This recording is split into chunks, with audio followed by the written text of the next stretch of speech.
सर्वविस्वन्यस्तपादपद्मायते वामहस्तालोलवेदशस्त्रायते ज्ञानसूर्यायते दत्तरूपायते श्रीवेणुगोपालकृष्णाय वन्दनं श्रीवेणुगोपालकृष्णाय वन्दनं श्रीवेणुगोपालकृष्णाय वन्दनं శ్రీ దత్తస్వామి వారి దివ్య సందేశము 28/11/2002 నాటి శ్రీ దత్తస్వామి వారి దివ్య సందేశము.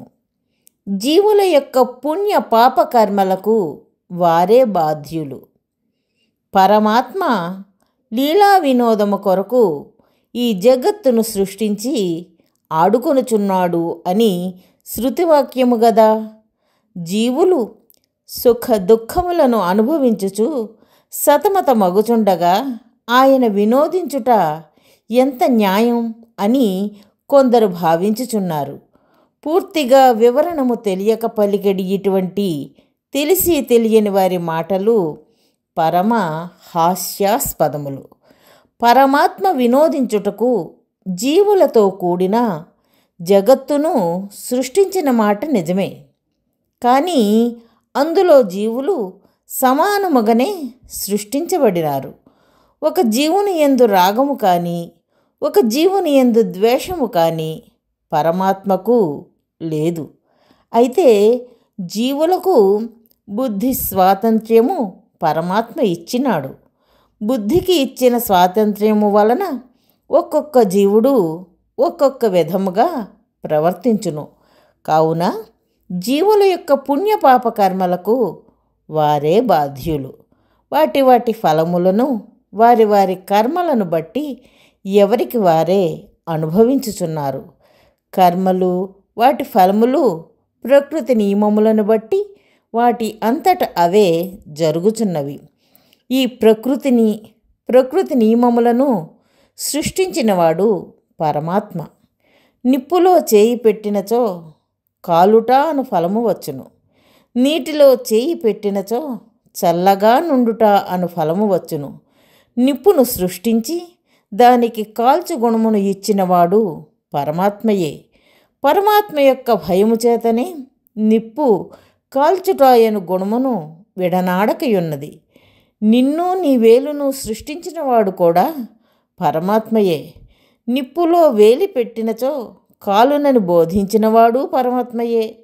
నీటిలో వేలు పెట్టినచో చల్లగా ఉండునని బోధించినది పరమాత్మయే. పరమాత్మ నీ బుద్ధికి విచారణ చేయు శక్తినిచ్చి నీకు స్వాతంత్ర్యమునిచ్చినాడు.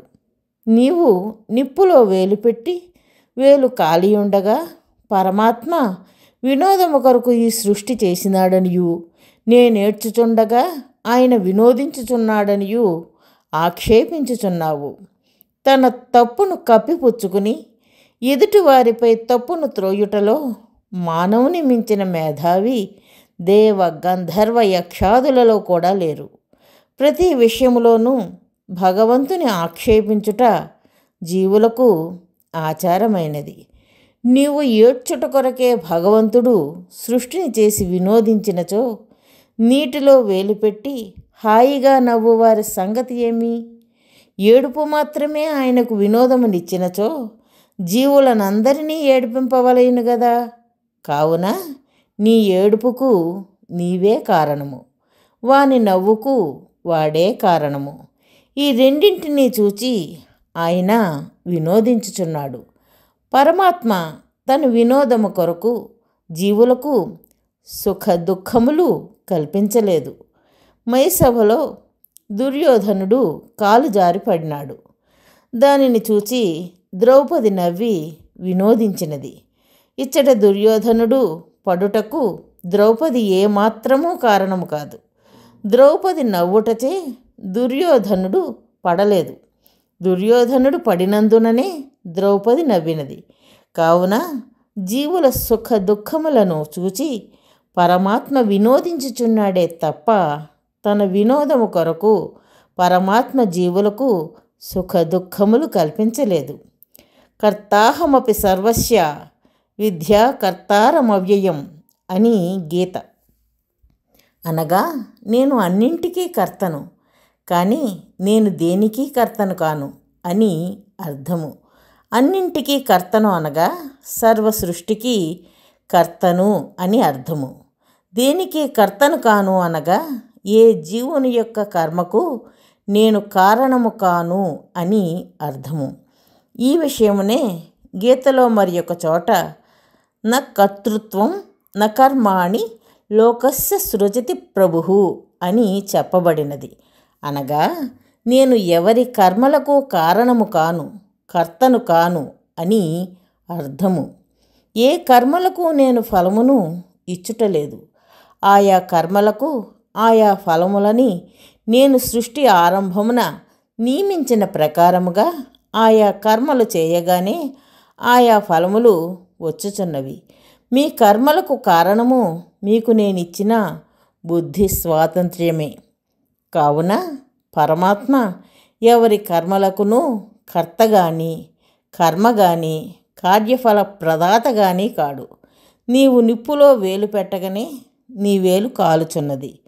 నిప్పులో వేలు పెట్టుట అను కర్మ చేయగానే నీ వేలు కాలుగాక అని పరమాత్మ చెప్పుటలేదు.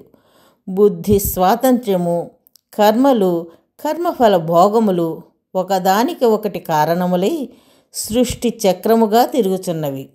దీనిని త్రిప్పువాడు పరమాత్మ. భ్రామయన్ సర్వభూతాని యంత్రారూఢాని మాయయా అని గీతలో ఇదే విషయము చెప్పబడినది. సుఖదుఖములను అనుభవించు మీ ఇరువురు జీవులను సృష్టించినవాడు పరమాత్మయే. పాలను కల్లును సృష్టించినవాడు పరమాత్మయే. మీ ఇరువురికి చిరువొక రూపాయి ఇచ్చినవాడు పరమాత్మయే. పాలు త్రాగిన బలమనియు కళ్ళు త్రాగిన రోగమనియు బోధించినవాడు కూడా పరమాత్మయే. నీ ఇష్టము వచ్చినది కొని త్రాగుటకు బుద్ధికి స్వాతంత్రమునిచ్చినవాడు కూడా పరమాత్మయే. ఇంతవరకే పరమాత్మ కర్త అని అంగీకరించవలసినది. కానీ నీవు కళ్ళు త్రాగుటకు వాడు పాలు త్రాగుటకు పరమాత్మ కర్త కాదు. ఇదివరకే ఏర్పరిచిన ప్రకృతి నియమములను అనుసరించి పాలు బలమును కళ్ళు రోగమును ఇచ్చినవే కానీ నీకు రోగమును వానికి బలమును పరమాత్మ ఈయలేదు. అవశ్యమను భోక్తవ్యం కృతం కర్మ శుభాశుభం అను న్యాయము చేత ఎవడు కర్తయో వాడే భోక్త కావలేను. కావున నీవే రోగమును వాడే బలమును అనుభవించి తీరవలయును. మీ అనుభవములను చూచి ఆయన వినోదించవచ్చును. అంత మాత్రము చేత ఆయన మీ కర్మలకు కర్త కాడు, మీ కర్మఫలముల భోక్త కాడు. ఆయన వినోదమును అనుభవించుట వరకే భోక్త. కర్త భోక్త మహేశ్వర అని ఇదే మాట గీతలో చెప్పబడినది. సృష్టి చేయుట వరకే ఆయన కర్త, వినోదించుట వరకే ఆయన భోక్త. గుర్రమునెక్కి సరి అయిన మార్గములో నగరమునకు పోయి నీవు సుఖపడుటకును, లేక అపమార్గమున పోయి అరణ్యము చేరి దుఃఖముల పాలగుటకును నీవే కారణము గాని గుర్రము కాదు. కావున పరమాత్మ సర్వకార్యశక్తి స్వరూపుడైనను ఆ కర్మఫలములను అంటడు. ఇచ్చట పరమాత్మ గుర్రము మాత్రమే. ఇదే శృతి అబధ్నన్ పురుషం పశుం అని చెప్పుచున్నది. రథము నడిపించువాడు కృష్ణుడే అయినను రధికుడు నరుడు. ఆ నరుడు ఎటువైపు పొమ్మన్నా అటువైపుకే కృష్ణుడు పోనిచ్చును. కావున రథము నడిపించు కర్మ కృష్ణుడు చేసినను దాని ఫలమును రధికుడగు నరుడే పొందును. రణరంగము నుండి శిబిరమునకు తీసుకుపోమ్మన్నచో కృష్ణుడు రథమును శిబిరమునకే తీసుకుపోయేటివాడు. శిబిరమున అర్జునుడు విశ్రమించి సుఖించెడివాడు. శిబిరము నుండి రణరంగమునకు తీసుకొని పొమ్మన్నచో కృష్ణుడు రణరంగమునకే తీసుకొని పోయేటివాడు. రణములో అర్జునుడు భీష్మ బాణములచే దుఃఖించెడివాడు. ఆ సుఖమునకు గాని ఈ దుఃఖమునకు గాని కృష్ణుడు కారణము కాదు. పార్థుడే కర్త భోక్త. ఆత్మానం రథినం విద్ధి అను శృతి జీవుడే రధికుడని చెప్పుచున్నది. పరమాత్మ వినోదములో జీవుని దుష్కర్మ ఫలము కూడా కొంత రద్దు చేయబడును. కావున శ్రీదత్త భగవానుడు కఠిన పరీక్షలు పెట్టి దుఃఖములనిచ్చి వినోదించుచున్నాడని అనుట అజ్ఞానము యొక్క పరాకాష్ఠ. సమయము ప్రకారముగా నీ కర్మల ఫలములను నీవు అనుభవించుచుండగా ఆయన వినోదించినాడే తప్ప కొత్త కష్టములను ఈయలేదు. ఇంకనూ రహస్యమేమనగా ఆయన వినోదమునకు నీవు కారణమైనప్పుడు నీ దుష్కర్మ ఫలము కొంత రద్దు చేయబడుచున్నది. ఒకానొక సమయమున కార్తవీర్యార్జునుడికి మేడ మీద నుండి పడి తన లొట్ట చేతులను మరియు 2 కాళ్ళును విరగవలసి ఉండెను. సరిగా అదే సమయమున తనను ఆశ్రయించిన కార్తవీర్యుని శ్రీదత్తుడు కాలితో తన్నగా లొట్ట చేతులు మాత్రమే విరిగెను, కాళ్ళు విరగలేదు. కావున తన పరీక్షకు వాడి కర్మ ఫలములను వాడుకున్నాడే తప్ప చేయని కర్మ యొక్క ఫలమును ఈయలేదు. దత్తుని ఆశ్రయించిన సత్కర్మ యొక్క ఫలమే వాని కాళ్ళు విరగకుండుట. ఇది తెలియక వెర్రివారు శివాజ్ఞ లేనిదే చీమయైనా కుట్టదు అని తమ కర్మలను పరమాత్మపై త్రోయుచున్నారు. కొందరు పిచ్చి గురువులు ఈ కర్మఫలములను తాము దహనము చేయుదుమని వాగుచున్నారు. కర్మఫలములను రద్దు చేయగలవాడు శ్రీదత్తుడొక్కడే. కానీ వాటిని శ్రీదత్తుడు ఎప్పుడూ రద్దు చేయడు.